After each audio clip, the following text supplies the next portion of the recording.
Lakip sa mga OFW ang nagkalisod karon panahon sa COVID-19. Apan dunay uban nga mitabang sa kapwa-OFW pagpamatuod sa bayanihan spirit sa matag Pinoy.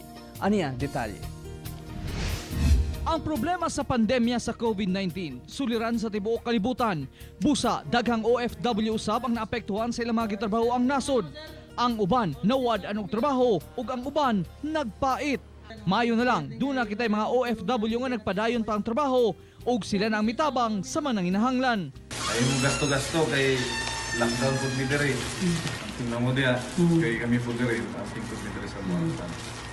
Sa Al-Kharj, Riyadh, Saudi Arabia, pipila sa mga kapusong Dabawenyo ang nagboluntaryong nag-house to house sa mga apektadong OFW aron mahatdan og tabang. Amo pong i-share o isip pod pasalamat sa atong among grasya na nadawat sa atong Ginoo.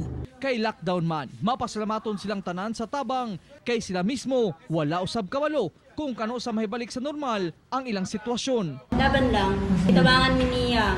Salamat kayo sa mga tao nga okay na dire.